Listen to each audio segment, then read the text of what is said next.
ಯಾವುದೇ ನಮ್ಮದೇ ಸ್ವಾಯತ್ತ ಸಂಸ್ಥೆ ಆದರೂ ಕೂಡ ಸರ್ಕಾರ ದೊಡ್ಡದು. ಹೌದು. ಆ ಸರ್ಕಾರ ಒಂದು ಮೇಲೆ ಒಂದು ರೀತಿಯ ಹಿಡಿತವನ್ನು ಸಾಧಿಸೋದಕ್ಕೆ ಪ್ರಯತ್ನ ಮಾಡ್ತಕ್ಕಂಥ ಈತನ ಮೂರ್ಖತನ. ಮಂಡ್ಯ ಜಿಲ್ಲೆಯಲ್ಲಿ ಒಂದು ಸಾಹಿತಿಗಳ ಸಭೆ ನಡೆಯಿತು. ಆ ಸಭೆಯಲ್ಲಿ ನಾನು ಆತನ ತಪ್ಪುಗಳನ್ನು ಎತ್ತಿ ಹೇಳಿದೆ. ಆದರೂ ಅವನು ಮಾತಾಡಲಿಕ್ಕೆ ಹೊರಟಾದಾಗ ನೀನು ಮಾತಾಡೋದಕ್ಕೆ ಕೊಡ್ದು ಉಸ್ತುವಾರಿ ಸಚಿವರ ಸಮ್ಮುಖದಲ್ಲಿ ಮಾತಾಡೋಕೆ ಏನು ಕ್ರಮ ತಗೊಳ್ತಾನೆ? ನಾನು ಅದೇ ಪ್ರಶ್ನೆ ಮಾಡಿ. ಕನ್ನಡ ಸಾಹಿತ್ಯ ಪರಿಷತ್ತು ಏನು ಜುಡಿಷಿಯಲ್ ಸಂಸ್ಥೆನೇ? ಎದುರಿಗೆ ಬಂದು ಕೇಳಬೇಕು, ಯಾಕ್ರಿ ಹಿಂಗೆ ಮಾಡ್ತಾ ಇದ್ದೀರಿ ಜಯಪ್ರಕಾಶ್ ಗೌಡ್ರೆ? ನಾನು ಸುಪ್ರೀಂ ಅಂತ ಹೇಳುವಂಥವನು ತುಂಬ ಸಾಮಾನ್ಯವಾಗಿರ್ತಕ್ಕಂಥ ಕಾರ್ಯಕರ್ತ ನಾನು ಪ್ರಶ್ನೆ ಮಾಡ್ತಾ ಇದ್ದೀನಿ, ಅದಕ್ಕೆ ಉತ್ತರ ಕೊಡಬೇಕು ಅವನು. ಈಗ ಅಮಾನತಿನಲ್ಲಿ ಇಡೋದು ಅಂದರೆ ಯಾರು ಅಮಾನತಿನಲ್ಲಿ? ಅವು ಅಧ್ಯಕ್ಷನನ್ನು. ಅಧ್ಯಕ್ಷನು ಯಾರು? ಸರ್ಕಾರ ಇಡ್ಬೋದಾ?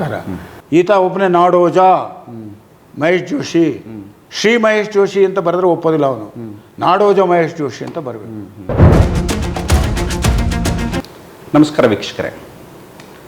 ನಮಗೆಲ್ಲರಿಗೂ ಗೊತ್ತಿರೋ ಹಾಗೆ ಡಿಸೆಂಬರ್ 20, 21, 22ನೇ ತಾರೀಕು ಸಕ್ಕರೆ ನಾಡು ಮಂಡ್ಯದಲ್ಲಿ ಅಖಿಲ ಭಾರತ ಕನ್ನಡ ಸಾಹಿತ್ಯ ಸಮ್ಮೇಳನ ಅದ್ಧೂರಿಯಾಗಿ ನಡೆಯಿತು. ಎಲ್ಲರೂ ಅಂದ್ಕೊಂಡಿರೋದೇನು ಅಂದರೆ ಸಾಹಿತ್ಯ ಸಮ್ಮೇಳನದಲ್ಲಿ ಲಕ್ಷಾಂತರ ಜನ ಸೇರಿದರು. ಸಾಹಿತ್ಯದ ಕೆಲಸಗಳನ್ನು ಮಂಡ್ಯ ಆತಿಥ್ಯ ವಹಿಸಿಕೊಂಡು ಅದ್ಧೂರಿಯಾಗಿ ಕಾರ್ಯಕ್ರಮವನ್ನು ಮಾಡಿ ಮುಗಿಸ್ತು ಅಂತ. ಆದರೆ ವಾಸ್ತವಿಕವಾಗಿ ಅದರ ಹಿಂದೆ ಸಾಕಷ್ಟು ಸಂಘರ್ಷಗಳು, ವಿವಾದಗಳು ಹುಟ್ಟುಕೊಂಡಿದೆ. ಸಾಹಿತ್ಯ ಪರಿಷತ್ತಿನ ಅಧ್ಯಕ್ಷರಾದಂಥ ಜೋಶಿಯವರ ಮೇಲೆ ಹಲವು ಆರೋಪಗಳಿದ್ದಾವೆ ಮತ್ತು ಇಲ್ಲಿರುವ ಸಾಹಿತ್ಯಾಸಕ್ತರು ಮತ್ತು ಸಾಹಿತ್ಯದ ಕೆಲಸಗಳನ್ನು ಮಾಡಿದಂಥವರು, ಜೀವನ ಪರ್ಯಂತ ಸಾಹಿತ್ಯದ ಕೆಲಸಗಳನ್ನು ಮಾಡಿದಂಥವರು, ಅವರನ್ನು ಕಡೆಗಣಿಸಲಾಗಿದೆ ಅನ್ನೋದು ಒಂದು. ಮತ್ತು ಸಾಹಿತ್ಯ ಪರಿಷತ್ತಿನ ಬೈಲಾವನ್ನೇ ಬದಲಾಯಿಸಿ ಸರ್ವಾಧಿಕಾರಿ ರೀತಿಯಲ್ಲಿ ವರ್ತನೆ ಮಾಡ್ತಿದ್ದಾರೆ ಅನ್ನುವಂಥ ಆರೋಪ ಅತ್ಯಂತ ಗಂಭೀರವಾದ ಆರೋಪ. ಮತ್ತು ಇಲ್ಲಿರುವ ಸಾಹಿತ್ಯಾಸಕ್ತರಿಗೆ, ಇಲ್ಲಿರುವಂತಹ ಸಾಹಿತಿಗಳಿಗೆ ಮತ್ತು ಗೋಷ್ಠಿ ನಡೆಯುವಂಥ ಸಂದರ್ಭಗಳಲ್ಲಿ ಮತ್ತು ಸಾಹಿತ್ಯ ಸಮ್ಮೇಳನದ ಕೆಲಸಗಳು ನಡೆಯುವ ಸಂದರ್ಭಗಳಲ್ಲಿ ರಾಜಕಾರಣವನ್ನು ಮಧ್ಯೆ ಪ್ರವೇಶಿಸಲಾಯಿತು ಅನ್ನುವಂಥ ಒಂದು ಆರೋಪ ಕೂಡ ಇದೆ. ಈ ಸಂಬಂಧ ಒಂದು ವಿಸ್ತೃತವಾದಂಥ ಚರ್ಚೆ ಆಗಬೇಕಿದೆ. ಈಗಾಗಲೇ ಸಮಾನ ಚಿಂತಕರ ವೇದಿಕೆ ಏನಿದೆ ಅದು ಒಂದು ಆರೋಪವನ್ನು ಮಾಡ್ತಿದೆ. ಜೋಶಿಯವರ ಬಳಿ ಇದಕ್ಕೆಲ್ಲ ಉತ್ತರಗಳನ್ನು ಕೊಡಬೇಕು ಅನ್ನುವಂಥ ಪ್ರಶ್ನೆಗಳನ್ನು ಎತ್ತುತ್ತಿದೆ. ಇಂಥ ಸಂದರ್ಭದಲ್ಲಿ ಮಂಡ್ಯ ಜಿಲ್ಲೆಯಲ್ಲಿ ಜೀವನ ಪರ್ಯಂತ ಸಾಹಿತ್ಯಕ್ಕೋಸ್ಕರ ತಮ್ಮ ಜೀವನ ಮುಡುಪಾಗಿಟ್ಕೊಂಡಂಥವರು ಕರ್ನಾಟಕ ಸಂಘ ಅನ್ನುವಂಥ ಒಂದು ಸಂಘಟನೆಯನ್ನು ಕಟ್ಟಿಕೊಂಡು, ಒಂದು ಸಂಘವನ್ನು ಕಟ್ಟಿಕೊಂಡು ಸಾಹಿತ್ಯದ ಕೆಲಸಗಳನ್ನು ಮತ್ತು ಮಂಡ್ಯ ಜಿಲ್ಲೆಯ ಸಾಂಸ್ಕೃತಿಕ ಮತ್ತು ಸಾಹಿತ್ಯಿಕ ಸಂಸ್ಕೃತಿಯನ್ನು ಹೆಚ್ಚಿಸುವ ಕೆಲಸಗಳನ್ನು ಮಾಡಿದಂತಹ ಪ್ರೊಫೆಸರ್ ಜಯಪ್ರಕಾಶ್ ಗೌಡರು ನಮ್ಮ ಜೊತೆಗಿದ್ದಾರೆ.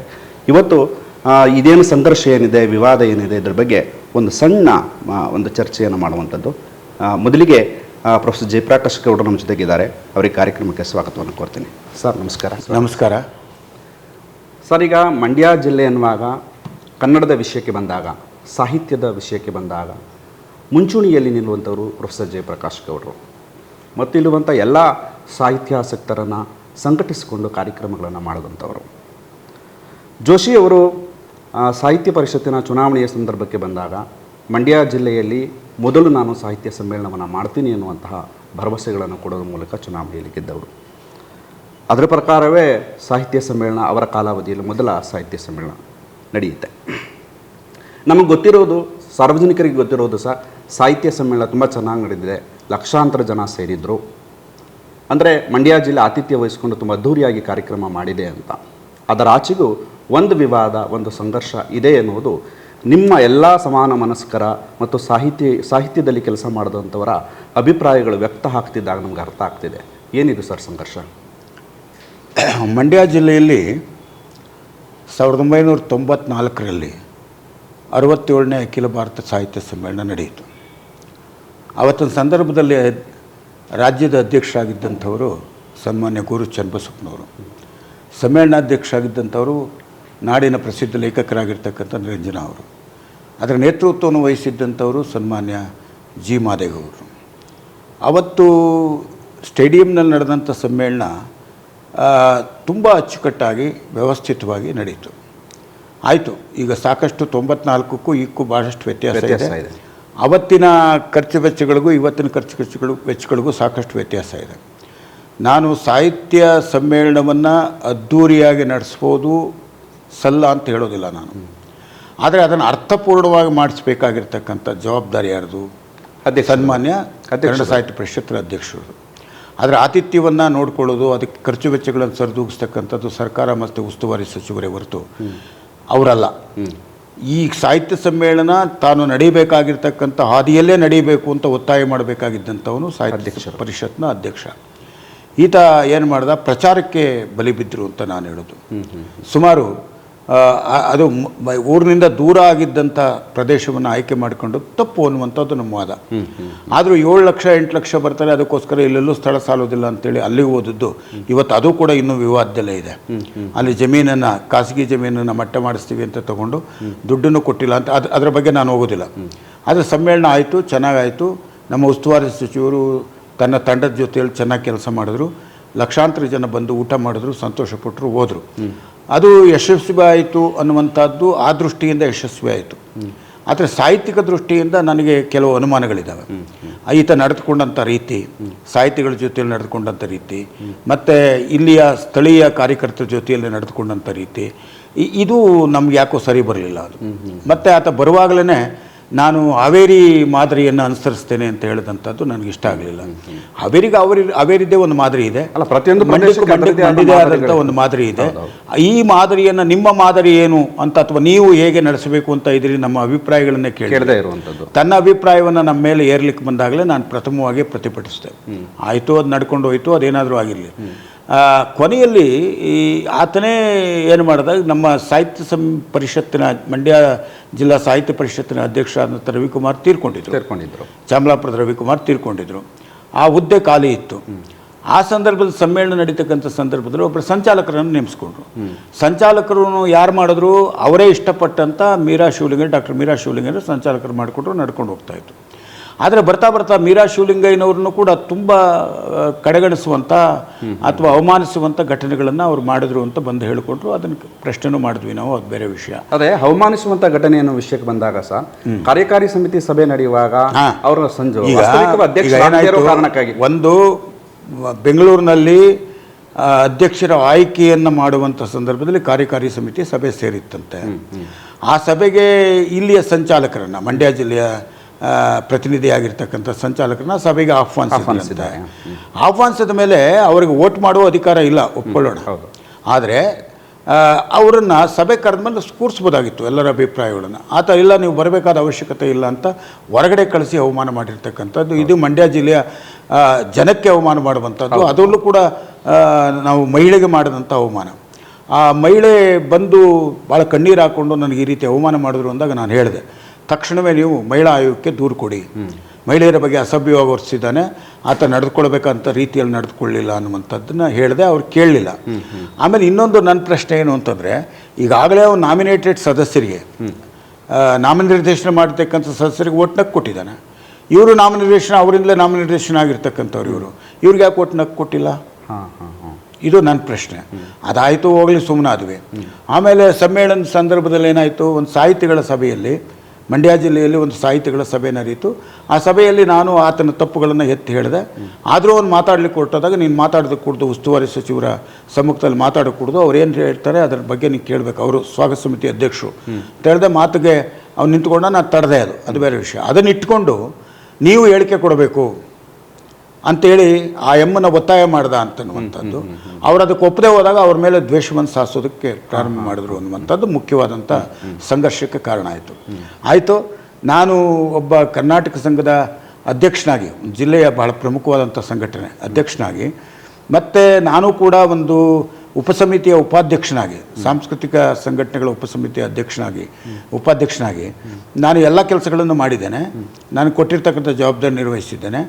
ನನಗೆ ಒಂದು ಪಾಸ್ ಕೊಡುವಂಥ ಸೌಜನ್ಯವನ್ನು ತೋರಿಸಲಿಲ್ಲ.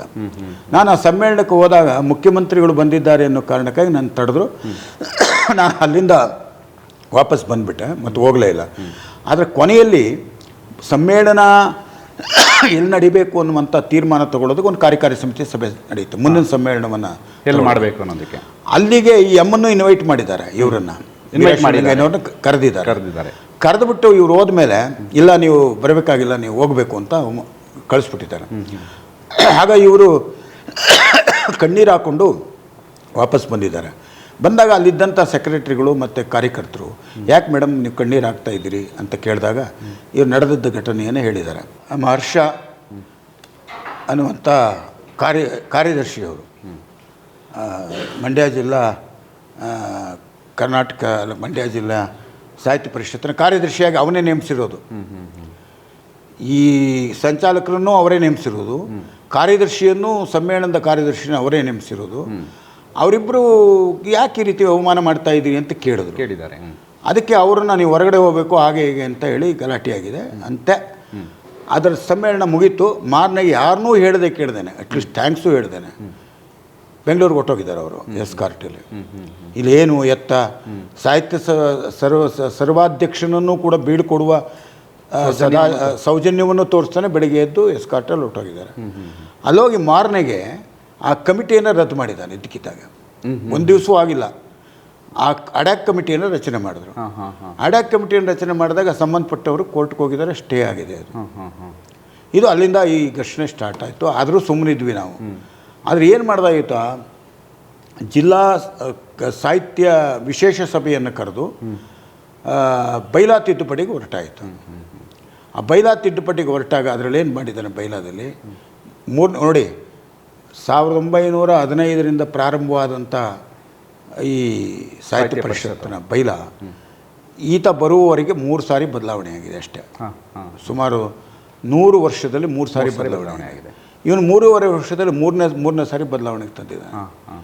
ಪ್ರತಿಯೊಂದು ಸಾರಿನೂ ಏನು ಮಾಡ್ತಾ ಇದ್ದಾನೆ, ಆ ಪ್ರಜಾಪ್ರಭುತ್ವದ ಮಾದರಿಯಲ್ಲಿದ್ದಂಥ ಸಂಘಟನೆಯ ಬೈಲಾವನ್ನು ಅಧಿಕಾರ ಕೇಂದ್ರೀಕರಣಗೊಳಿಸ್ಕೊಳ್ತಕ್ಕಂಥ ಪ್ರಯತ್ನ ಮಾಡ್ತಾ ಇದ್ದಾನೆ. ಏನು ಮಾಡಿದ್ದಾನೆ, ಸಾಹಿತ್ಯ ಸಮ್ಮೇಳನದ ಹಣ ಸರ್ಕಾರ ಹಣ ಬಿಡುಗಡೆ ಮಾಡಬೇಕು, ಅದನ್ನು ನೇರವಾಗಿ ಸಾಹಿತ್ಯ ಪರಿಷತ್ತಿಗೆ ಬಿಡುಗಡೆ ಮಾಡಬೇಕು. ಆ ಸಾಹಿತ್ಯ ಪರಿಷತ್ತಿನ ಮುಂದಿನ ಸಮ್ಮೇಳನ ಸಾಹಿತ್ಯ ಪರಿಷತ್ತಿನ ಅಧ್ಯಕ್ಷರ ಏನು ಉಪಸಮಿತಿಗಳನ್ನು ರಚಿಸ್ತಾರೆ, ಉಪಸಮಿತಿಯನ್ನು ಸ್ವಾಗತ ಸಮಿತಿ ಅಧ್ಯಕ್ಷರು ಜಿಲ್ಲಾಧಿಕಾರಿಗಳು ಒಪ್ಕೊಳ್ಬೇಕು. ಅಂದರೆ ಆತ ಏನು ಹೇಳ್ತಾನೆ ಅದನ್ನು ಒಪ್ಕೊಳ್ಬೇಕು ಅನ್ನೋ ಥರ. ಇಲ್ಲಿ ಒಂದು ಸ್ವಾಗತ ಸಮಿತಿ ಅಂತ ಯಾಕೆ ಮಾಡಬೇಕು? ಕೇಂದ್ರ ಕನ್ನಡ ಸಾಹಿತ್ಯ ಪರಿಷತ್ತೇ ಎಲ್ಲ ತೀರ್ಮಾನ ಮಾಡಿದ್ರೆ ಸ್ವಾಗತ ಸಮಿತಿ ಯಾಕೆ ಬೇಕು? ಈ ಸಮಿತಿಯೇ ಮಾಡೋದಲ್ವಂತೆ. ಉಪಸಮಿತಿಗಳನ್ನು ಆತ ನೇಮಿಸ್ತಾನೆ, ಅದನ್ನು ಒಪ್ಕೊಳ್ಬೇಕಂತ. ಆಮೇಲೆ ಸಮ್ಮೇಳನ ಆದ ಒಂದೇ ತಿಂಗಳಲ್ಲಿ ಲೆಕ್ಕ ಕೊಡಬೇಕು. ಕೊಡದೆ ಹೋದರೆ ಜಿಲ್ಲಾಧಿಕಾರಿಗಳನ್ನು ನಾನು ಕ್ರಮ ತಗೊಳ್ಳೋದಕ್ಕೆ ಮುಖ್ಯ ಕಾರ್ಯದರ್ಶಿ ಕ್ರಮ ತಗೊಳ್ಳೋದಕ್ಕೆ ನನಗೆ ಅಧಿಕಾರ ಕೊಡಬೇಕು ಅಂತೇಳಿ ಸರ್ಕಾರವನ್ನೇ, ಯಾವ ಸರ್ಕಾರದ ಅನುದಾನವನ್ನು ಪಡೆದು ಈತ ಕೆಲಸ ಮಾಡ್ತಾಯಿದ್ರು. ಸರ್ಕಾರ ದೊಡ್ಡದು, ಯಾವುದೇ ನಮ್ಮದೇ ಸ್ವಾಯತ್ತ ಸಂಸ್ಥೆ ಆದರೂ ಕೂಡ ಸರ್ಕಾರ ದೊಡ್ಡದು. ಆ ಸರ್ಕಾರ ಮೇಲೆ ಒಂದು ರೀತಿಯ ಹಿಡಿತವನ್ನು ಸಾಧಿಸೋದಕ್ಕೆ ಪ್ರಯತ್ನ ಮಾಡ್ತಕ್ಕಂಥ ಈತನ ಮೂರ್ಖತನ ಒಂದು ಕಡೆ ಆದರೆ, ಇನ್ನೊಂದು ಕಡೆ ಏನು ಮಾಡಿದ್ದಾರೆ, ಈ ಜಿಲ್ಲಾ ಸಾಹಿತ್ಯ ಪರಿಷತ್ತಿನ ಅಧ್ಯಕ್ಷರು ಅವರು ಇವನ ರೀತಿಯಲ್ಲೇ ಆಯ್ಕೆ ಆಗಿರ್ತಕ್ಕಂಥವ್ರು. ಇವತ್ತಿನ ಪರಿಸ್ಥಿತಿ ಹೇಗಿದೆ ಅಂದರೆ, ಈ 2 ಓಟ್ಗಳನ್ನು ಮಾಡಬೇಕು 5 ವರ್ಷಕ್ಕೊಂದು ಸಾರಿ. ಈಗ 5 ವರ್ಷ ಮಾಡ್ಕೊಂಡ್ರೆ ಮೊದಲು 3 ವರ್ಷ ಆಯಿತು. 2 ಓಟ್ಗಳನ್ನು ಮಾಡಬೇಕು ವೋಟರ್ಸು.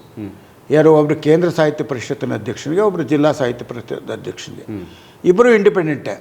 ಎಲ್ಲ ಜಿಲ್ಲೆಯ ಅಧ್ಯಕ್ಷರುಗಳು ಕಾರ್ಯಕಾರಿ ಸಮಿತಿ ಸದಸ್ಯರು ಅವರಿಗೆ, ಎಲ್ಲಿಗೆ ಕೇಂದ್ರಕ್ಕೆ. ಆಮೇಲೆ ಆತ ಕೆಲವು ಒಂದು 5-6 ಜನರನ್ನ ನಾಮಿನೇಟ್ ಮಾಡ್ಕೊಳ್ತಕ್ಕಂಥ ಅಧಿಕಾರ ಇತ್ತು ಅವರಿಗೆ. ಜಿಲ್ಲಾಧ್ಯಕ್ಷ ಏನು ಮಾಡ್ತಾನೆ, ತನ್ನ ಸಮಿತಿಯನ್ನು ರಚಿಸ್ಕೊಳ್ಳೋದಕ್ಕೆ ಎಲ್ಲ ತಾಲೂಕಿನ ಅಧ್ಯಕ್ಷರುಗಳನ್ನು ನೇಮಿಸ್ಕೊಳ್ಳೋದಕ್ಕೆ ಅವನಿಗೆ ಅಧಿಕಾರ ಕೊಟ್ಟಿದ್ದಾರೆ. ಆತ ನೇಮಿಸ್ಕೊಂಡು ಇಲ್ಲಿ ವಾರ್ತಾ ಇಲಾಖೆಯ ನಿರ್ದೇಶಕರು, ಅಸಿಸ್ಟೆಂಟ್ ಡೈರೆಕ್ಟ್ರು, ಕನ್ನಡ ಸಂಸ್ಕೃತಿ ಇಲಾಖೆ ಡೈರೆಕ್ಟರ್ಸು, SC STಯಿಂದ ಮತ್ತು ಅಲ್ಪಸಂಖ್ಯಾತರಿಂದ ಏನೋ ಇದೆ, ಅದು ಮಹಿಳೆಯಿಂದ ಒಬ್ಬರು, ಇವ್ರನ್ನೆಲ್ಲ ತಗೊಂಡು ನೇಮಕ ಮಾಡಿಬಿಟ್ಟು ಇವನು ಕೇಂದ್ರ ಸಾಹಿತ್ಯ ಪರಿಷತ್ತು ಬರೀಬೇಕು. ಕೇಂದ್ರ ಸಾಹಿತ್ಯ ಪರಿಷತ್ತು ಅಧ್ಯಕ್ಷ ಅದನ್ನು ಕಾರ್ಯಕಾರಿ ಸಮಿತಿಯಲ್ಲಿ ಇಟ್ಟು ಬರೀ ಅನುಮೋದನೆ ಪಡ್ಕೊಳ್ಳೋದು, ಅನುಮೋದನೆ ಕೊಡೋದಲ್ಲ, ಇಟ್ಟು ಬಿಡಬೇಕಷ್ಟೆ. ಇದಿದ್ದದ್ದು. ಈಗ ಈತ ಏನು ಮಾಡಿದ್ದಾನೆ, ಕೇಂದ್ರ ಸಾಹಿತ್ಯ ಪರಿಷತ್ತಿನ ಅಧ್ಯಕ್ಷನಿಗೆ ಮತ್ತು ಜಿಲ್ಲಾಧ್ಯಕ್ಷನಿಗೆ ಓಟ್ ಕೊಡುವಂಥದ್ದಿದೆ. ಆದ್ದರಿಂದ ನನ್ನ ವ್ಯಾಪ್ತಿ ಜಿಲ್ಲೆಗೂ ಇದೆ, ಇವನ ವ್ಯಾಪ್ತಿ ಜಿಲ್ಲೆಗಿದೆಯಂತೆ. ಹಾಗಾದ್ರೆ ಜಿಲ್ಲಾಧ್ಯಕ್ಷನ ವ್ಯಾಪ್ತಿ ಈತ ರಾಜ್ಯಕ್ಕಿಲ್ವಾ? ಅವನ ಕಾರ್ಯಕಾರಿ ಸಮಿತಿ ಸದಸ್ಯ ಅಲ್ವಾ? ಆದರೆ ಏನು ಮಾಡ್ತಾ ಇದ್ದಾನೆ ಈತ, ಇವರು ನಾಮಿನೇಟ್ ಮಾಡಿಕೊಳ್ಳುವಂಥ ಸದಸ್ಯರನ್ನ ಇವರು ಒಪ್ಪಿಗೆ ಪಡೆದು ಮಾಡಬೇಕು. ಆಯ್ತದೆ ಅಂದರೆ ಆಗಬೇಕು, ಆಗೋದಿಲ್ಲ ಅಂದರೆ ಆಗಬಾರ್ದು ಅನ್ನುವಂಥದ್ದು ಅವನ ಉದ್ದೇಶ. ಅದಕ್ಕೆ ನಮ್ಮ ಆಕ್ಷೇಪಣೆ ಅಂದರು. ಆಮೇಲೆ ಜಿಲ್ಲಾ ಸಾಹಿತ್ಯ ಪರಿಷತ್ ಒಂದು ಇಂಟರ್ಫೇರ್ ಸರ್, ಒಂದು ಹಿಂದೆ 3 ವರ್ಷ ಆಯಿತು, ಇವರ ಅವಧಿ ಬಂದ ಮೇಲೆ 5 ವರ್ಷಕ್ಕಾಗಿ ಇಲ್ಲ ಹಿಂದೆ ಇವರಿತ್ತಲ್ಲ, ಮನುಬಳಿಗಾರಿದ್ರು ನೋಡಿ, ಅದು ಅದು ಭಾಳ ಅದು ಒಳ್ಳೆಯ ಕ್ರಮ ಅಲ್ಲ. ಆತನ ಕಾಲದಲ್ಲಿ 5 ವರ್ಷಕ್ಕೆ ಬೈಲಾ ತಿದ್ದುಪಡಿ ಆಯಿತು. ಅದು ಬರಬೇಕಾದ ಇಂಪ್ಲಿಮೆಂಟ್ ಮಾಡಬೇಕಾದ ಯಾವಾಗ ನೆಕ್ಸ್ಟ್ಗೆ. ಆದರೆ ಅವನೇನು ಮಾಡ್ದ, ತನ್ನ ಅವಧಿಯಲ್ಲೇ ಅದನ್ನು ಇಂಪ್ಲಿಮೆಂಟ್ ಮಾಡಿಕೊಂಡ್ರು ಅವರು. ಆಗಲೂ ಸಾಕಷ್ಟು ಅಪಸ್ವರಗಳೆದ್ದೋ, ಯಾರೂ ಮಾತಾಡೋಕ್ಕೆ ಹೋಗಲಿಲ್ಲ. ಆಯಿತು, ಎಲ್ಲ ಸಹಕಾರ ಸಂಘಗಳೆಲ್ಲ 5 ವರ್ಷಕ್ಕೆ ಆಗ್ತಾ ಇದೆ ಅಂತ ಸುಮ್ಮನಾದರು. ಈಗ ಈತ ಅದನ್ನೆಲ್ಲ ಯಾಕೆ ಮಾಡ್ತಾ ಇದ್ದಾನೆ ಅಂದರೆ, ಆ ಹಿಂದಿನ ಬೈಲಾದಲ್ಲಿ ಏನಾಗಿದೆ ಅಂತಂದರೆ, ಒಂದು ಸಾರಿ ಅಧ್ಯಕ್ಷನಾದಂಥವನು ಕಾನ್ಸಿಕ್ಯೂಟಿವ್ ಮಾಡುವಂಗಿಲ್ಲ, ಒಂದು ಸಾರಿ ಒಂದು ಅವಧಿಯನ್ನು ಬಿಟ್ಟು ನೆಕ್ಸ್ಟ್ ಸ್ಪರ್ಧೆ ಮಾಡ್ಬೋದು. ಈಗ ಅವ್ರು ಸ್ಪರ್ಧೆ ಮಾಡೋದಕ್ಕೆ ಪ್ರಯತ್ನ ಮಾಡುವ ಹುನ್ನಾರವನ್ನು ಮಾಡ್ತಾ ಇದ್ದಾನೆ. ಏನಾದ್ರು ಮಾಡಿ ಅದನ್ನು ತೆಗೆದಾಕಿ ಮತ್ತೆ ಸ್ಪರ್ಧೆ ಮಾಡುವಂಥ ಒಂದು ಹುನ್ನಾರವನ್ನು ಆತ ಮಾಡ್ತಾ ಇರ್ತಕ್ಕಂಥದ್ದು ನಮಗೆ ತಿಳಿದು ಬಂದಿದೆ. ಸೊ ಹೀಗೆ ಪ್ರಜಾಪ್ರಭುತ್ವದ ಮಾದರಿಯಲ್ಲಿದ್ದಂಥ ಎಲ್ಲ ಆಮೇಲೆ 30 ಜನ ಆಯ್ಕೆ ಆದಂಥವರು ಒಂದು 5-6 ಜನ ನಾಮಿನೇಟೆಡ್ ಇದ್ದರು. ಈಗ ಈತ ಏನು ಮಾಡಿದ್ದಾನೆ, ಅಷ್ಟೇ ಜನರನ್ನು ನಾಮಿನೇಟ್ ಮಾಡ್ಕೊಳ್ಳುವಂಥ ಅಧಿಕಾರ ತೊಗೊಂಡಿದ್ದಾನೆ. ಇದು ಯಾಕೆ ತೊಗೊಂಡಿದ್ದಾನೆ ಅಂದರೆ, ಮೊದಲನೇ ಸಾರಿ 2022 ಬೈಲಾ ತಿದ್ದುಪಡಿ ಆಗಿದೆ. ಅವಾಗ ನಾವೇನದು ಗಮನಿಸಕ್ಕೆ ಹೋಗಿರಲಿಲ್ಲ. ಬೈಲಾ ತಿದ್ದುಪಡಿ ಆದಾಗ ಹೇಮಣ್ಣಗೌಡ ಅಂತಲೋ ಹನುಮಂತೇಗೌಡ ಅಂತಲೋ ಒಬ್ಬರು ಬೆಂಗಳೂರಿನವ್ರು ಕೋರ್ಟ್ಗೆ ಹೋಗಿದ್ದಾರೆ. ಕೋರ್ಟಲ್ಲಿ ಏನಾಗಿದೆ ಅದನ್ನು ಕಾಯ್ದಿರಿಸಿದ್ದಾರೆ. ಕಾಯ್ದಿರಿಸಿದ ಮೇಲೆ ಇವನೇನು ಮಾಡಿದ್ದಾನೆ, ಇದಕ್ಕೆ DRI ಆಫೀಸ್ಗೆ ಹೋಗಿದ್ದಾನೆ. DRI ಆಫೀಸ್ಗೆ ಹೋಗಿ ನಾನು ಸಚಿವ ಸ್ಥಾನಮಾನದಲ್ಲಿರ್ತಕ್ಕಂಥವನು, ನನ್ನ ಮಾತಿಗೆ ಮನ್ನಣೆ ಕೊಡಿ ಅಂದರೆ ಅವರೇನು ಮಾಡಿದ್ದಾರೆ, ಕೋರ್ಟ್ನ ನ್ಯಾಯಾಲಯದ ತೀರ್ಪಿಗೆ ಒಳಪಟ್ಟು ಅನುಮೋದಿಸಲಾಗಿದೆ. ನ್ಯಾಯಾಲಯದ ತೀರ್ಪಿಗೆ ಅನುಮೋದಿಸಿದ್ರೆ ನ್ಯಾಯಾಲಯ ತೀರ್ಪು ಕೊಟ್ಟು ಎಗೇನೆಸ್ಟ್ ಆದರೆ ಇವನಿಗೆ ಎಗೇನೆಸ್ಟ್ ಆದರೆ ಆವಾಗ ಅಲ್ಲಿವರೆಗೂ ಅನುಮೋದನೆ ಮಾಡಿರ್ತಕ್ಕಂಥದ್ದು ಇವನು ಮಾಡಿರ್ತಕ್ಕಂಥ ತಪ್ಪುಗಳು ಯಾರು ಜವಾಬ್ದಾರರು? ಹೌದು. ಈಗ ಅವರು ಇವನು ಟಿಕೆಟ್ ಫಾರ್ ಗ್ರಾಂಟೆಡ್ ಮಾಡ್ಕೊಬಿಟ್ಟ. ಅನುಮೋದನೆ ನೀಡಲಾಗಿದೆ ಸುಮ್ಮನಿರಬೇಕು ಅವನು. ಹಳೆಯ ಬೈಲ ಇನ್ನೂ ಇದಾಗಿದೆ ಅಂತ ಈತ ಏನು ಮಾಡ್ದ, ಅನುಮೋದನೆಯನ್ನು ಸಿಕ್ಕಿದೆ ಅಂತ ಅಂದ್ಬಿಟ್ಟು ಹೊರಟ. ಅದ್ರ ಪ್ರಕಾರ 30 ಜನ ಮಾಡ್ಕೊಬಿಟ್ಟ. ಈಗೇನಾಗಿದೆ, ಆಯ್ಕೆಗೊಂಡಂಥ ಸದಸ್ಯರಷ್ಟೇ ಅವರು ಇದ್ದಾರೆ. ಯಾವಾಗ ನಾಮಿನೇಟ್ ಆದರೂ ಕಾರ್ಯಕಾರಿ ಸಮಿತಿಯಲ್ಲಿ ಇವನೇನು ಹೇಳ್ತಾನೆ ಅವ್ರು ಕೇಳ್ತಾರೆ. ಆಗ ಇವ್ರ ಮಾತು ಬಿದ್ದೋಗ್ತದೆ. ಹಾಗಾಗಿ ಇಡೀ ಕಾರ್ಯಕಾರಿ ಸಮಿತಿಯ ಸದಸ್ಯರನ್ನ ತನ್ನ ಕಂಟ್ರೋಲಲ್ಲಿ ಇಟ್ಕೊಂಡಿರ್ತಕ್ಕಂಥದ್ದು, ಜಿಲ್ಲಾಧ್ಯಕ್ಷಗಳನ್ನು ಎದುರಿಸ್ತಕ್ಕಂಥದ್ದು, ನಿಮ್ಮ ಮೇಲೆ ಕ್ರಮ ತಗೋತೀನಿ ಅಂತ. ನಾನು ಇದುವರೆಗೂ ಹೋಗಿರಲಿಲ್ಲ ಒಳಗಡೆಗೆ. ಯಾವಾಗ ಈ ನಮ್ಮ ಜಿಲ್ಲಾ ಸಂಚಾಲಕಿಯನ್ನು ತೆಗೆದಾಕಿದ, ಮತ್ತೆ ಅವ್ರನ್ನ ಭಾಳ ಅವಹೇಳನ ಮಾಡ್ದ. ಇದ್ರ ಜೊತೆಗೆ ಬೆಂಗಳೂರು ನಗರ ಘಟಕದ ಅಧ್ಯಕ್ಷನ ಮೇಲೆ ಕ್ರಮ ತಗೊಳ್ಳೋದಕ್ಕೆ ಹೊರಟ. ಆಮೇಲೆ ಶಿವಮೊಗ್ಗದ ಮಂಜುನಾಥ್ ತುಂಬ ಚೆನ್ನಾಗಿ ಕೆಲಸ ಮಾಡ್ತಾಯಿದ್ರು, ಅವ್ರಿಗೊಂದು ನೋಟಿಸ್ ಇಶ್ಯೂ ಮಾಡ್ದ, ನಿಮ್ಮನ್ನು ಯಾಕೆ ತೆಗೆದಾಕಬಾರ್ದು ಅಂತ ಲೆಕ್ಕ ಹಾಕ್ಲಿ ಅಲ್ಲಿಗೆ ಈತನ ಸರ್ವಾಧಿಕಾರದ ಮನೋಭಾವ ಇತ್ತಲ್ಲ, ಅದನ್ನು ಇಟ್ಕೊಂಡು ಹೊರಟ್ವಿ ನಾವು. ಅದು ಒಂದು ಕಡೆ ಇರಲಿ. ಈಗ ಅವನು ನಿನ್ನೆ ತಾನೇ ಒಂದು ಪ್ರೆಸ್ ಮೀಟ್ ಮಾಡಿದ್ದಾನೆ. ನಾವು ಅನೇಕ ಅದೇ ಪ್ರಶ್ನೆಗಳನ್ನು, ಒಂದಷ್ಟು ಪ್ರಶ್ನೆಗಳನ್ನು ಕೇಳೋದಿದೆ ಸರ್. ನೀವೊಂದು ಒಂದು ಬೈಲಾದಲ್ಲಿ ತಿದ್ದುಪಡಿ ಮಾಡಿಕೊಳ್ಳುವಾಗ ನೇರವಾಗಿ ಸರ್ಕಾರದ ಹಣವನ್ನು ಸಾಹಿತ್ಯ ಪರಿಷತ್ತಿನ ಅಕೌಂಟ್ಗಳಿಗೆ ಹಾಕಬೇಕು ಅನ್ನುವಂಥ ಅವರ ಬೈಲೆಯನ್ನು ತಿದ್ದುಪಡಿ ಮಾಡ್ಕೊಂಡಿದ್ದಾರೆ ಅಂತ ಹೇಳಿದ್ರು. ಇದನ್ನು ಸರ್ಕಾರ ಒಪ್ಕೊಳ್ಬೇಕಾದ ಅದನ್ನೇ ಮೂರ್ಖತನ ಒಂದು ಅಂತ. ಅದು ಈ ಅಷ್ಟೊಂದು ಕೋಟಿಗಟ್ಟಲೆ ಹಣವನ್ನು ಕೊಡುವಾಗ ನೇರವಾಗಿ ಇವನು ಕೊಡೋಕ್ಕಾಗಲ್ಲ. ಆದರೆ ಒಂದು ಪ್ರಯತ್ನ ನಾವು ಬೈಲ ಹಿಂಗೆ ಮಾಡ್ಕೊಂಡಿದ್ದೀವಿ.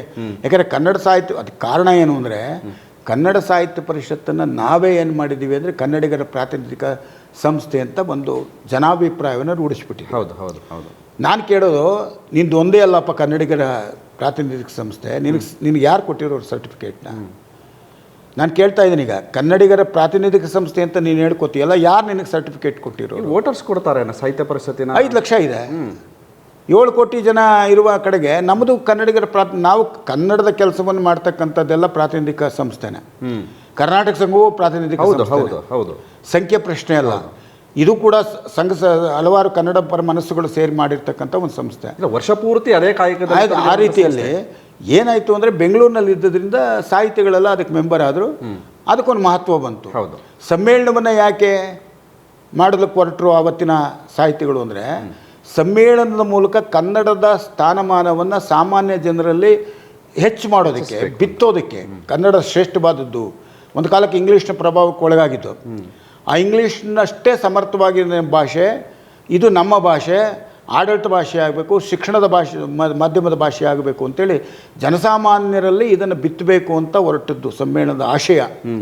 ಆದರೆ ಇವತ್ತು ಸಮ್ಮೇಳನದ ಆಶಯ ಏನಾಗಿದೆ, ನಾನು ನೀವು ಎಲ್ಲರೂ ನಮ್ಮ ಮಕ್ಕಳನ್ನ ಎಲ್ಲಿ ಸೇರಿಸ್ತಾ ಇದ್ದೀವಿ?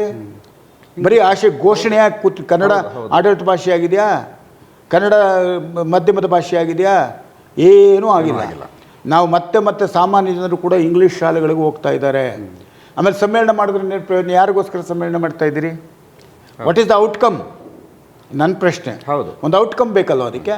ನಿರ್ಣಯ ಮಾಡ್ತಾ ಇದ್ದೀರಿ, ನಿರ್ಣಯದ ಬಗ್ಗೆ ಒತ್ತಾಯ ಮಾಡ್ತಾ ಇದ್ದೀರಾ. 5 ಲಕ್ಷ ಜನ ಇದ್ದಾರೆ ನನ್ನಲ್ಲಿ ಅಂತೀರಿ, ಇಡೀ ನೆಟ್ವರ್ಕ್ ಇದೆ, ಯಾವುದು ಇದ್ರ ಇಡೀ ಜಿಲ್ಲಾ ತಾಲೂಕು ಹೋಬಳಿ ಮಟ್ಟದಲ್ಲೆಲ್ಲ ಇದೆ.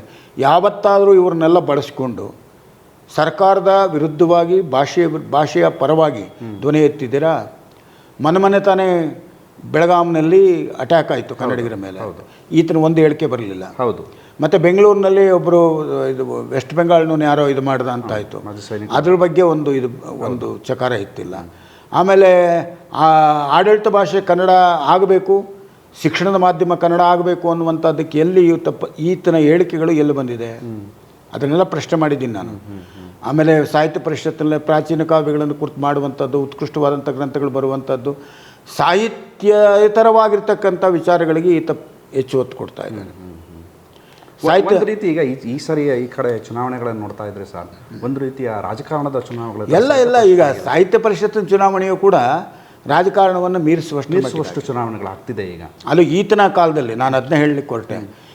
ಈತ ಬರುವವರೆಗೆ, ಈತನ ಚುನಾವಣೆಯವರೆಗೆ ಎಲ್ಲಿಯೂ ಕೂಡ ರಾಜಕೀಯ ಪಕ್ಷಗಳು ನೇರವಾಗಿ ಭಾಗವಹಿಸಿದ್ದನ್ನು ನನಗೆ ಗೊತ್ತಿಲ್ಲ.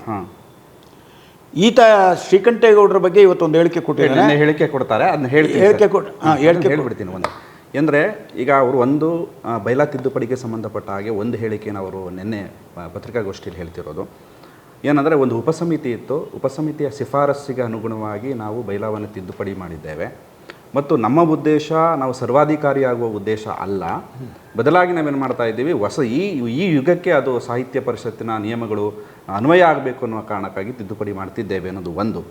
ಎರಡನೇ ಪ್ರಶ್ನೆ ಅವ್ರು ಹೇಳ್ತಿರೋದೇನು ಅಂತಂದರೆ, ರಾಜಕಾರಣದ ಪ್ರವೇಶ ಮಾಡ್ತಿರೋದು ಇಲ್ಲಿಂದ ಅನ್ನೋ ಥರ ನೇರವಾಗಿ ಮಂಡ್ಯದಿಂದ ರಾಜಕಾರಣದ ಪ್ರವೇಶ ಆಯ್ತಿದೆ ಸಾಹಿತ್ಯ ಪರಿಷತ್ತಿಗೆ.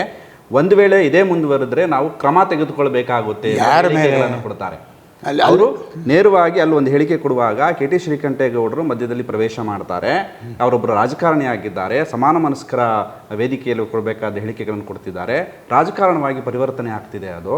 ಆ ಕಾರಣಕ್ಕಾಗಿ ಒಂದು ವೇಳೆ ಆ ರೀತಿ ಮುಂದುವರೆದ್ರೆ ನಮ್ಮ ಸಾಹಿತ್ಯ ಪರಿಷತ್ತಿನ ನಿಯಮಗಳ ಪ್ರಕಾರ ಕ್ರಮ ತೆಗೆದುಕೊಳ್ಬೇಕಾಗುತ್ತೆ ಅಂತ ಹೇಳಿಕೆಯನ್ನು ಕೊಡ್ತಾರೆ. ಏನು ಕ್ರಮ ತಗೊಳ್ತಾನೆ? ನಾನು ಅದೇ ಪ್ರಶ್ನೆ ಮಾಡಿ, ಕನ್ನಡ ಸಾಹಿತ್ಯ ಪರಿಷತ್ತು ಏನು ಜುಡಿಷಿಯಲ್ ಸಂಸ್ಥೆನೇ, ನ್ಯಾಯಾಂಗ ಸಂಸ್ಥೆನೇ? ಕನ್ನಡ ಸಾಹಿತ್ಯ ಅವನು ಯಾವುದೇ ಪಕ್ಷದಲ್ಲಿರಲಿ, ಶ್ರೀಕಂಠೇಗೌಡರು ಯಾವುದೇ ಪಕ್ಷದಲ್ಲಿರಲಿ, ಕನ್ನಡ ಪರವಾಗಿ ಯೋಚನೆ ಮಾಡುವಂಥ ಮನುಷ್ಯ ಅವನು. ಹಿಂದೆ ಸಾಹಿತ್ಯ ಪರಿಷತ್ತಿನ ಜಿಲ್ಲಾ ಕಾರ್ಯದರ್ಶಿ ಆಗಿದ್ದಂಥ ಮನುಷ್ಯ, ಸಾಹಿತ್ಯದ ಬಗ್ಗೆ ಪ್ರೀತಿ ಇರ್ತಕ್ಕಂಥ ಮನುಷ್ಯ, ಹೋರಾಟದ ಮನೋಭಾವ ಇರ್ತಕ್ಕಂಥ ಮನುಷ್ಯ. ಆ ನಿಟ್ಟಿನಲ್ಲಿ ಆತ ಸೇರ್ಕೊಂಡಿದ್ದಾರೆ ಹೊರತು JDS ಪಕ್ಷದಲ್ಲಿ ಸೇರ್ಕೊಂಡಿದ್ದಾರೆ ಎನ್ನುವಂಥದ್ದಲ್ಲ. ಈಗ ಒಂದು ಸರ್, ಅದು ರಾಜಕಾರಣಿಯ ಹಿಂದೆ ರಾಜಕಾರಣಿ ಒಬ್ಬ ಸಾಹಿತಿ ಯಾಕಾಗಬಾರ್ದು? ಅದಕ್ಕೆ ನಾನು ಉತ್ತರ ಕೊಡ್ತೀನಿ. ಈತ ಚುನಾವಣೆಗೆ ನಿಂತುಕೊಂಡಾಗ ದೇವೇಗೌಡರಿಂದ ಲೆಟರ್ ತರ್ತಾನೆ. ST ದೇವೇಗೌಡರಿಂದ ಲೆಟರ್ ತಂದು ಜೋಶಿಯನ್ನು ಬೆಂಬಲಿಸಿ. ಅದು ರಾಜಕಾರಣ ಅಲ್ವಾ? ನ್ಯಾಯಾಧೀಶರಾಗಿರ್ತಕ್ಕಂಥ ಇವರು ಸುಪ್ರೀಂ ಕೋರ್ಟ್ ನ್ಯಾಯಮೂರ್ತಿಗಳಾಗಿದ್ದಂಥ ಇವರು ಗೋಪಾಲಗೌಡರು ನನಗೇ ಫೋನ್ ಮಾಡಿ ಏನಾದರೂ ಮಾಡಪ್ಪ ಜೋಶಿ ಅವ್ರಿಗೆ ಒಟ್ಟು ಕೊಡಿ ಅಂತ ಕೇಳ್ತಾರೆ. ಇದು ಒಂದಾಯ್ತರೆ. ಈಗ ಯಾರೋ ನನಗೆ ಅರಿಯಬಿಟ್ಟಿದ್ದಾರೆ, ಈತ ಇದರಲ್ಲಿ ಯಾವುದು ಟಿ ದಾಸರಹಳ್ಳಿಯಲ್ಲಿ ಹೋಗಿ BJP ಕಚೇರಿಯಲ್ಲಿ ಕುಳಿತು ಅಲ್ಲಿಯ ಮುನಿರಾಜು ಅವರ ನೇತೃತ್ವದಲ್ಲಿ ಓಟ್ ಕೇಳಿದ್ದಾನೆ. ಆಮೇಲೆ ಇನ್ನೊಬ್ಬರು ಒಬ್ಬ BJP ಕಾರ್ಯಕರ್ತ ಇವ್ರಿಗೆ ಮಾಡೋದಿಲ್ಲ ಅನ್ನೋ ಕಾರಣಕ್ಕಾಗಿ ಮಹೇಂದ್ರಗೌಡ ಅಂತ ಅವನನ್ನು ಎಕ್ಸ್ಪೆಲ್ ಮಾಡಿದ್ದಾರೆ. ಆಮೇಲೆ ಈತ ನಾನು ಹೇಳೋದು BJP ಅವ್ರ ಹತ್ರ ಹೋಗಬಾರ್ದು ಅಂತಲ್ಲ, ಎಲ್ಲ ಪಕ್ಷಗಳು ಬೇಕು ನಮಗೆ. ಈಗ ಈತ ಸಮ್ಮೇಳನ ಮಾಡ್ದ ಎಲ್ಲಿ, ಹಾವೇರಿಯಲ್ಲಿ.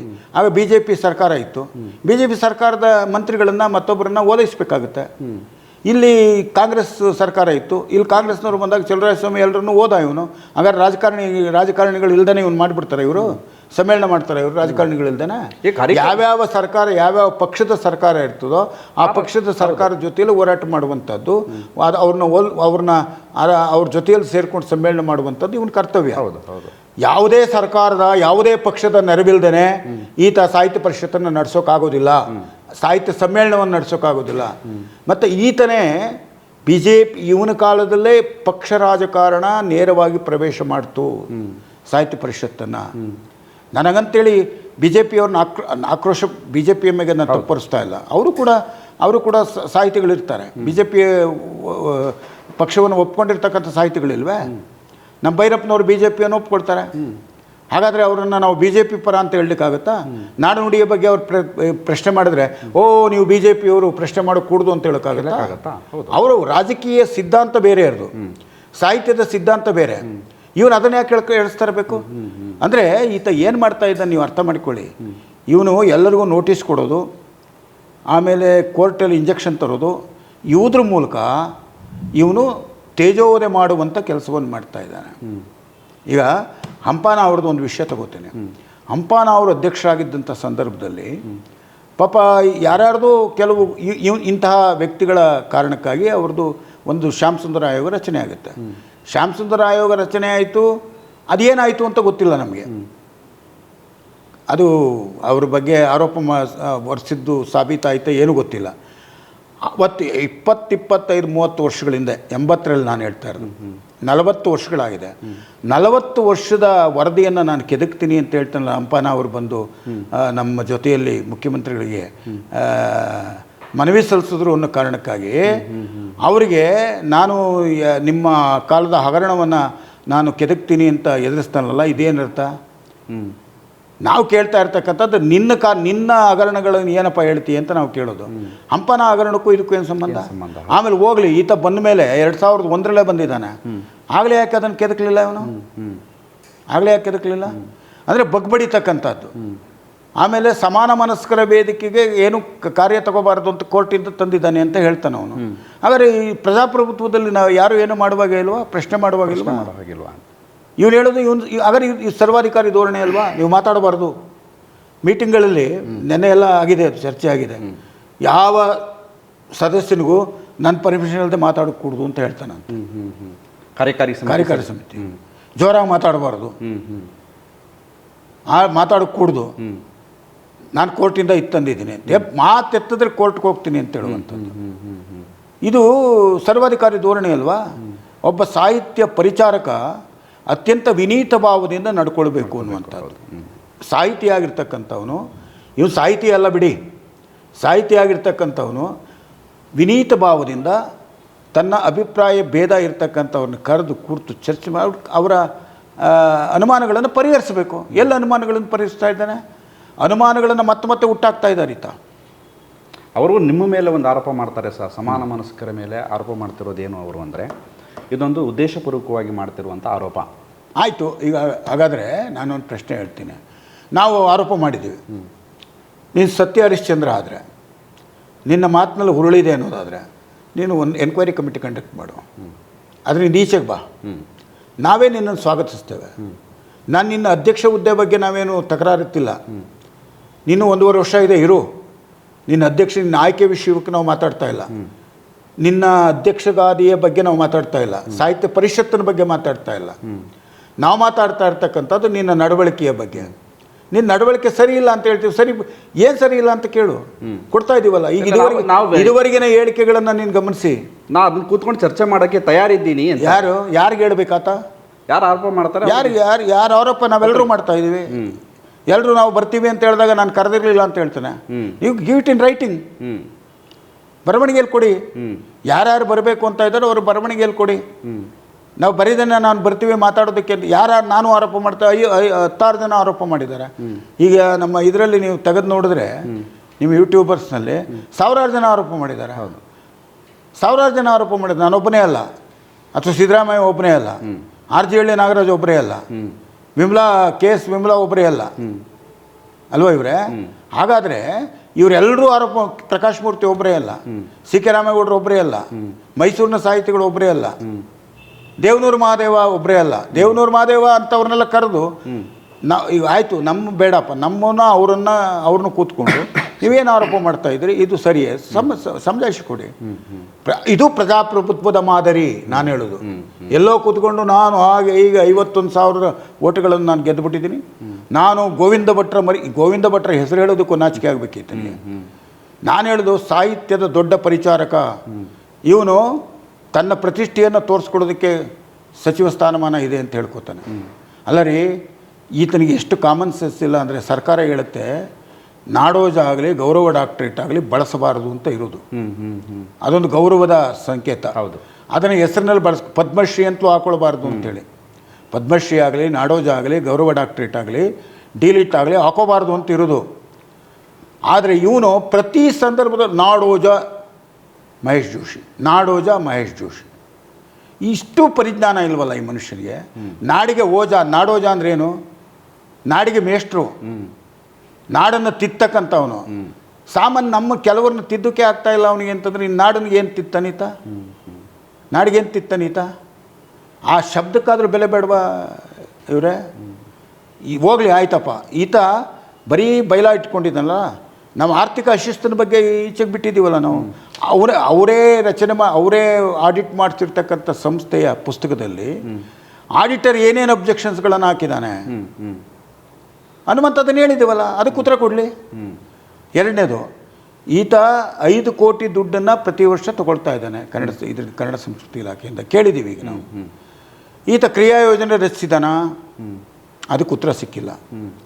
ಬಳಕೆ ಪ್ರಮಾಣ ಪತ್ರ ಕೊಟ್ಟಿದ್ದಾನ? ಅದಕ್ಕೆ ಉತ್ತರ ಸಿಕ್ಕಿಲ್ಲ. ಆಯಾ ಈ ಒಂದು ಇದೆ, ಸರ್ಕಾರದಿಂದ ಅನುದಾನ ತಗೊಂಡ್ರೆ ಯಾವ ಅವ್ರು ಕೊಡುವಾಗಲೇ ಒಂದು ಷರತ್ತುಗಳನ್ನು ವಿಧಿಸ್ತಾರೆ. ಯಾವ ಕಾರಣಕ್ಕೆ ನೀವು ಈ ಹಣವನ್ನು ಪಡೆದಿದ್ದೀರೋ ಅದೇ ಕಾರಣಕ್ಕೆ ನೀವು ಹಣ ಬಳಕೆ ಆಗಿರಬೇಕು. ಒಂದು ವೇಳೆ ಬಳಕೆ ಆಗದರೆ ಹಿಂದಿರುಗಿಸಬೇಕು. ಇಲ್ಲದೇ ಇದ್ರೆ ನೀವೇನಾದರೂ ಬದಲಾಯಿಸ್ಕೊಳ್ತೀವಿ ಅಂದರೆ ನಮ್ಮಿಂದ ಒಪ್ಪಿಗೆ ತಗೊಳ್ಬೇಕು ಅಂತ ಇದೆ. ಇದು ಯಾವುದನ್ನೂ ಮಾಡಿಲ್ಲ. ಈಗ ಅದನ್ನು ಕೇಳಿದ್ದೀವಿ, ಅದರ ಬಗ್ಗೆ ಮಾತಾಡ್ತಾ ಇಲ್ಲ ಆತ. ಆಮೇಲೆ ಇನ್ನೊಂದು ಭಾಳ ಮೂರ್ಖತನ ಅಂತಂದರೆ, ಮಾಹಿತಿ ಹಕ್ಕು ಆ್ಯಕ್ಟ್ ಬಂದು ಎಷ್ಟು ದಿವಸ ಆಯ್ತಪ್ಪ? 2005 ಅಲ್ವಾ? ಈಗ ನೆನ್ನೆ ಹೇಳಿಕೆ ಕೊಟ್ಟಿದ್ದಾನೆ, ನನಗೆ ಇದುವರೆಗೆ ಮಾಹಿತಿ ಹಕ್ಕಿನ ಬಗ್ಗೆ ನಾವು ಏನೂ ಕ್ರಮ ತಗೊಂಡಿರಲಿಲ್ಲ.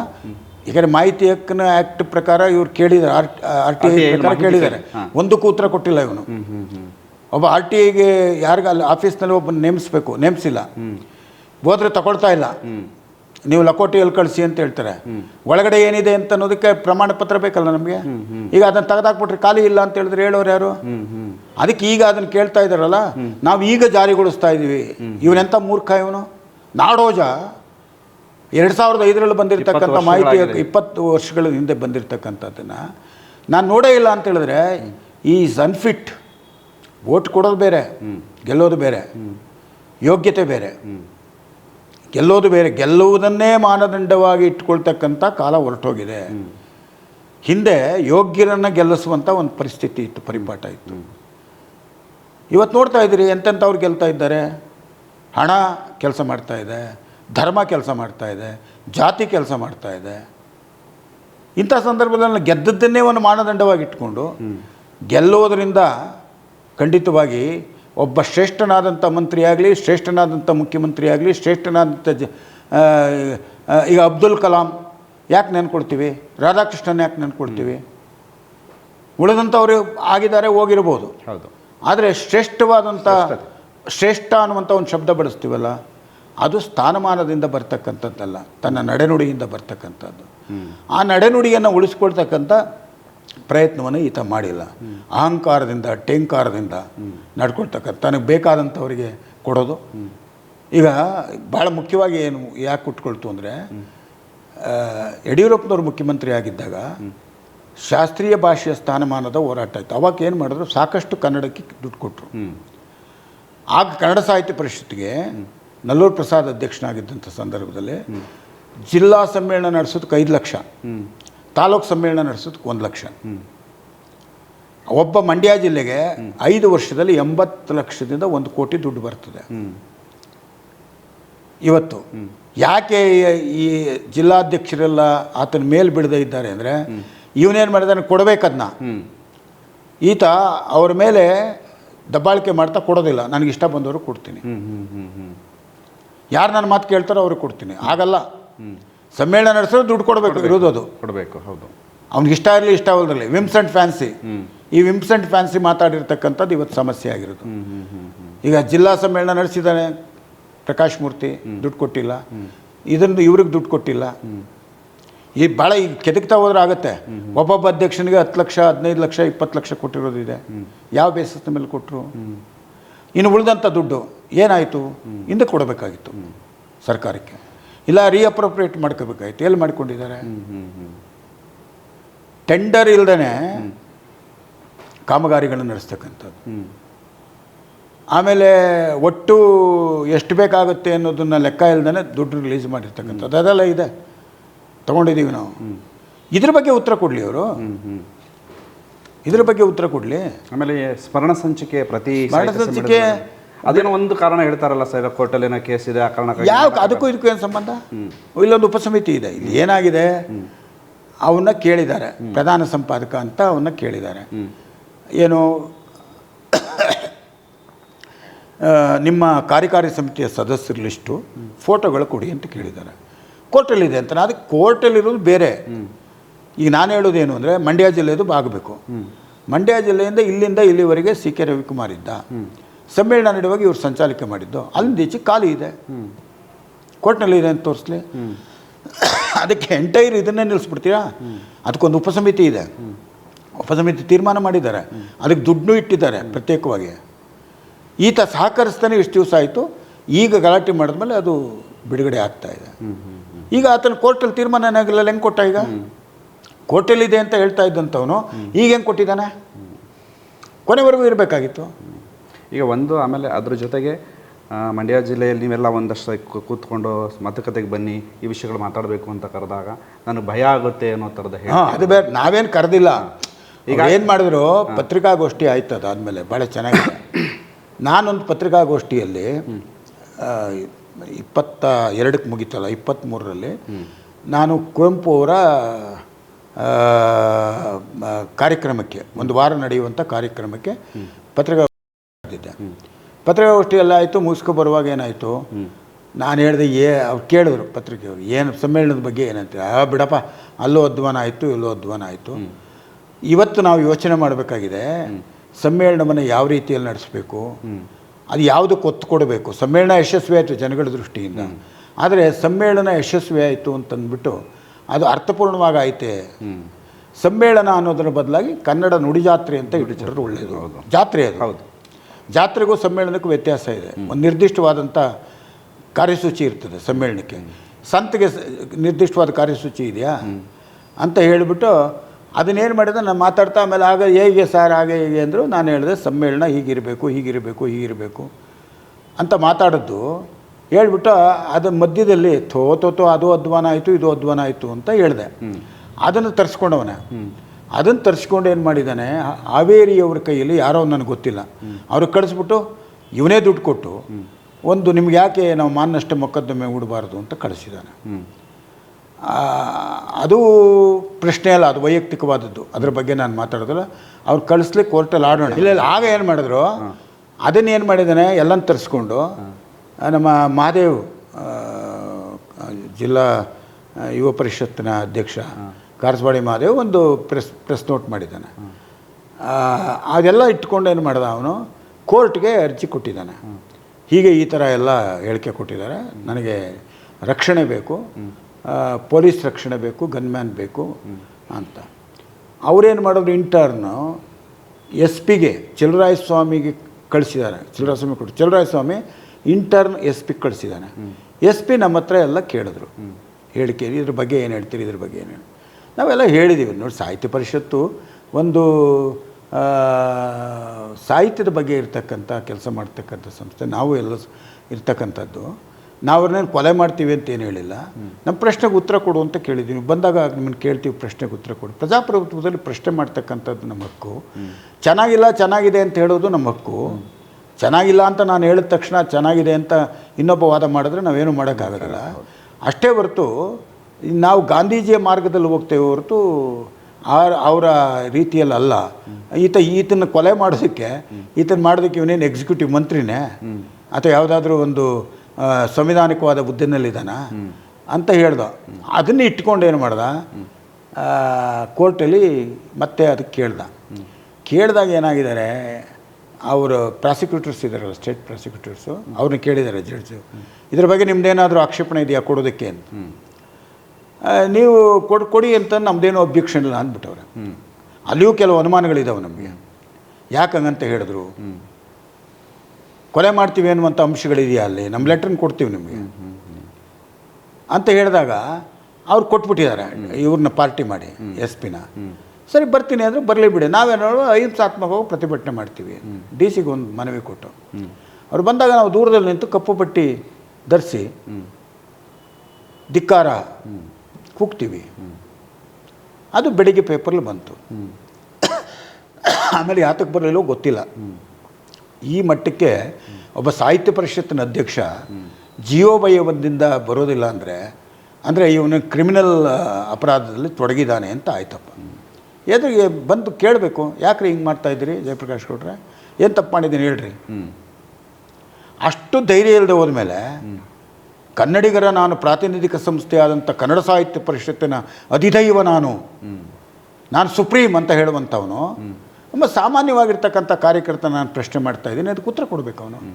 ಇಲ್ಲಿ ಒಂದು ಸಮಾವೇಶ ಆಗ್ತದೆ, ಬೆಂಗಳೂರಿನಿಂದ ಸಾಹಿತಿಗಳು ಕಾರ್ಯಕರ್ತರು ಬರ್ತಾರೆ, ಮೈಸೂರಿಂದ ಬರ್ತಾ ಇದ್ದಾರೆ, ಹಾಸನದಿಂದ ಕೆಲವರು ಬರ್ತಾ ಇದ್ದಾರೆ. ಮಂಡ್ಯದಲ್ಲಿ ಸರ್, ಮಂಡ್ಯದಲ್ಲಿ ನಾಳೆ 11 ಗಂಟೆಗೆ ಕೃಷ್ಣರಾಜ ಒಡೆಯರ್ ಕಲಾಮಂದಿರದಲ್ಲಿ ಅಲ್ಲೊಂದು ಮನವಿನೇ ಹೊರಡಿಸಿದ್ದೀವಲ್ಲ, ಕೊಡ್ತೀನಿ ನಿಮಗೆ. ಅಲ್ಲಿ ಸಮಾವೇಶ ಆಗ್ತಾಯಿದೆ. ಮಂಡ್ಯ ಜಿಲ್ಲೆ, ರಾಮನಗರ, ಮೈಸೂರು ಈ ಕಡೆಯಿಂದ ಎಲ್ಲ ಬರ್ತಿದ್ದಾರೆ. ಅಲ್ಲಿ ಇವನ್ನೆಲ್ಲ ಇಡ್ತೀವಿ. ಇಟ್ಟು ಒಂದು ನಿರ್ಣಯಗಳನ್ನು ಪಾಸ್ ಮಾಡಿ, ಈತನ ನಡವಳಿಕೆಯ ಬಗ್ಗೆ ಖಂಡನಾ ನಿರ್ಣಯಗಳನ್ನು ಮಾಡಿ, ಈತನನ್ನು ತಕ್ಷಣವೇ ಅಮಾನತಿನಲ್ಲಿರಿಸಿ ವಿಚಾರಣೆಯನ್ನು ನಡೆಸಿ ಸೂಕ್ತವಾದ ಕ್ರಮ ಕೈಗೊಳ್ಳಬೇಕು. ಈಗ ಅಮಾನತಿನಲ್ಲಿ ಇಡೋದು ಅಂದರೆ ಯಾರು ಅಮಾನತಿನಲ್ಲಿ? ಅವರು ಅಧ್ಯಕ್ಷನನ್ನು ಅವರು ಸರ್ಕಾರ ಇಡಬಹುದಾ? ಆಡಳಿತ ಅಧಿಕಾರಿಯನ್ನು ಹಾಕಬೇಕು. ಹಾಕಿಬಿಟ್ಟು ವಿಚಾರಣೆ ಮಾಡಲಿ. ಅದರಿಂದ ಹೊರಕ್ಕೆ ಬಂದರೆ, ಅದರಿಂದ ಈಚೆಗೆ ಪಾಸ್ ಆದರೆ ಅವನೇ ಮುಂದುವರಿಲಿ, ಇಲ್ಲದೆ ಹೋದರೆ ಕ್ರಮ ತಗೊಳ್ಳಿ. ನಾವು ಆಪಾದನೆ ಮಾಡ್ತಾ ಇದ್ದೇವೆ ಹೊರತು ಅವನು ಅಪರಾಧಿ ಅಂತ ಹೇಳ್ತಾ ಇಲ್ಲ, ಆಪಾದನೆ ಮಾಡ್ತಾ ಇದ್ದೀವಿ. ಅಪರಾಧಿ ಅಂತ ಸಾಬೀತಾಗೋದಾಗ ವಿಚಾರಣೆ ಮಾಡಿದಾಗ ಅವನು ವಿಚಾರಣೆ ಮಾಡಲಿ, ಇದು ನಮ್ಮ ಪ್ರಶ್ನೆ. ಸರಿ ಸರ್, ನಾಳೆ ಅದು ಗೊತ್ತಾಗುತ್ತೆ. ನಾಳೆ ಆ ನಿರ್ಣಯಗಳನ್ನು ಮಾಡಿ ಒತ್ತಾಗ್ತಾ ಇದ್ದೀವಿ ಸರ್ಕಾರಕ್ಕೆ. ಅದು it will take its own time. ನಾವು ಒಂದೇ ದಿವಸದಲ್ಲಿ ನಾವು ಎಕ್ಸ್ಪೆಕ್ಟ್ ಮಾಡೋಕ್ಕಾಗಲ್ಲ. ಆ ರೀತಿಯ ಭರವಸೆಯೂ ನಮಗಿಲ್ಲ. ಯಾಕೆಂದರೆ ಅದು ಕೂಡ ಒಂದು ಸಂಸ್ಥೆ. ಸರ್ಕಾರವು ಕೂಡ ಎಲ್ಲವನ್ನೂ ಕೂಡ ನಮ್ಮದೊಂದೇ ವಾದವನ್ನು ಕೇಳೋಕ್ಕಾಗೋದಿಲ್ಲ, ಅವ್ರ ವಾದವನ್ನು ಕೇಳಬೇಕಾಗತ್ತೆ. ಆತನಿಗೂ ಬೆಂಬಲಿಗರಿದ್ದಾರೆ, ಇಲ್ಲ ಅಂತ ನಾನು ಹೇಳೋದು. ಆತನಿಗೂ ಬೆಂಬಲಿಗರಿದ್ದಾರೆ. ನಾವು ತಿಳಿಯಪಡಿಸ್ತಾ ಹೋಗ್ತಾ ಇದ್ದೀವಿ, ಈ ಥರ ತಪ್ಪು ಮಾಡಿದ್ದಾನೆ ನೋಡಿ ಅಂತ ಉದಾಹರಣೆಗಳನ್ನು ಕೊಡ್ತಾ ಇದ್ದೀವಿ. ಪರಾಮರ್ಶಿಸಿ, ಪ್ರಜ್ಞೆ ಇರ್ತಕ್ಕಂಥವರೆಲ್ಲ ಬೆಂಬಲಿಸಲಿ. ಆದರೆ ಒಂದು ರೀತಿಯ ಮೌಢ್ಯದಿಂದ ಕೂಡಿರ್ತಕ್ಕಂಥವ್ರು, ಜೋಶಿ ಕರೆಕ್ಟ್ ಅಂತ ಹೇಳ್ತಕ್ಕಂಥವ್ರಿಗೆ ನಾವೇನು ಮಾಡೋಕ್ಕಾಗೋದಿಲ್ಲ. ಈಗ ನಾನು ಸುಪ್ರೀಂ ಅಂತ ಹೇಳಿದ್ರೆ ನಾವೇನು ಮಾಡೋಕ್ಕಾಗತ್ತೆ? ನೀನು ಅಲ್ಲ ಅಂತ ಹೇಳ್ತಾ ಹೋಗ್ತೀವಿ ನಾವು. ಅದು ತೀರ್ಮಾನ ಮಾಡುವಂಥವ್ರು ಸರ್ಕಾರದ ಮೇಲೆ ನೋಡಿ. ಈಗ ಏನ್ರಿ ಇದು, ಅಲ್ಲಿ 25 ಕೋಟಿಯಿಂದ 30 ಕೋಟಿ ಕೇಳ್ದ, ಇಲ್ಲಿ 35 ಕೋಟಿ ಖರ್ಚಾಗಿದೆ. ಈಗಾಗಲೇ 40 ಕೋಟಿ ಕೇಳ್ತಾ ಇದ್ದಾನೆ. ನೆಕ್ಸ್ಟ್ ಇಯರ್ 50 ಕೋಟಿ ಕೇಳ್ತಾನೆ. ಒಬ್ಬ ಅಧ್ಯಕ್ಷರ ಅವಧಿಯಲ್ಲಿ 250 ಕೋಟಿ ಆದರೆ ಎಷ್ಟು ಕೆಲಸ ಮಾಡ್ಬೋದು, ಎಷ್ಟು ಭವನಗಳನ್ನು ಕಟ್ಟಬಹುದು? ಸಾಹಿತ್ಯ ಸಮ್ಮೇಳನವನ್ನು ಹೊರತುಪಡಿಸಿ ನಾವೊಂದು ಮಾತಾಡೋದಾದರೆ ಸರ್, ಕನ್ನಡದ ಕೆಲಸಗಳು ಅಂತಂದಾಗ ಸಮ್ಮೇಳನಗಿಂತ ಹೆಚ್ಚಾಗಿ ಕನ್ನಡದ ಅಭಿವೃದ್ಧಿಯ ವಿಷಯಗಳು ಅಂತ ಬಂದ, ಹೌದು, ಸಮ್ಮೇಳನ ಹೊರತುಪಡಿಸಿ ಸಾಕಷ್ಟು ಕೆಲಸಗಳು ಬೇಕಾದಷ್ಟಿದೆ. ಕೆಲಸ ಮಾಡ್ತಾ ಇದ್ದಾರೆ. ಏನು ಮಾಡ್ತಾ ಇದ್ದಾರೆ ಇವರು? ಸರ್ಕಾರ ಮತ್ತು ಸಾಹಿತ್ಯ ಪರಿಷತ್ತಿನ ಜವಾಬ್ದಾರಿ ಕೂಡ ಹೌದು. ಈಗ ಇವರು ಅಭಿವೃದ್ಧಿ ವಿಷಯದಲ್ಲಿ ಏನು ಮಾಡ್ತಾ ಇದ್ದಾರೆ? ಮೌಲಿಕವಾದಂಥ ಪುಸ್ತಕಗಳನ್ನು ಎಲ್ಲಿ ತಳ್ತಾ ಇದ್ದಾರೆ? ಕನ್ನಡ ಶಾಲೆಗಳು ಮುಚ್ಚೋಗ್ತಿದೆ.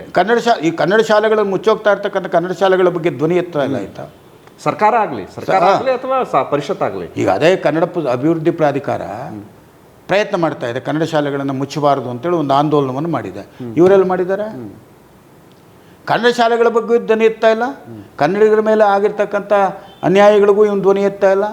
ಅಂದರೆ ಇವನು ಒಂದು ಇಂಥದ್ದು ಸಚಿವರ ಸ್ಥಾನಮಾನ ಪಡ್ಕೊಂಡಿದ್ದೀನಿ ಅಂತೇಳಿ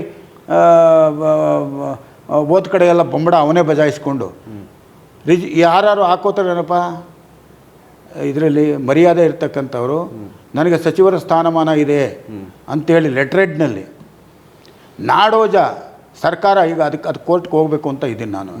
ನಾಡೋಜ ಅನ್ನುವ ಶಬ್ದವನ್ನು ಬಳಸೋದಕ್ಕೆ ಹೇಳ್ತಾರೆ. ಒಂದು ಕಡೆಗೆ ನಾಡೋಜ, ಪದ್ಮಶ್ರೀ ಇವೆಲ್ಲ ಬಳಸಬಾರ್ದು, ಎಕ್ಸೆಪ್ಟ್ ಡಾಕ್ಟ್ರೇಟ್, ಗೌರವ ಡಾಕ್ಟ್ರೇಟ್ನು ಕೂಡ ಬಳಸಬಾರ್ದು. ಗೌರವ ಡಾಕ್ಟ್ರೇಟ್ ಬಳಸೋ ಹಾಗಿಲ್ಲ. ಇದು ಅಷ್ಟೇ. ಸಂಶೋಧನೆ ಮಾಡಿದರೆ ಅದೊಂಥರ. ಪದ್ಮಶ್ರೀನೂ ಕೂಡ ಬಳಸೋಗಿಲ್ಲ. ಅಲ್ಲ, ಪದ್ಮಶ್ರೀ ಪುರಸ್ಕೃತರು ಅಂತ ಕೆಳಗಡೆ ತಪ್ಪದು ಅಂತ. ಹಿಂದೆ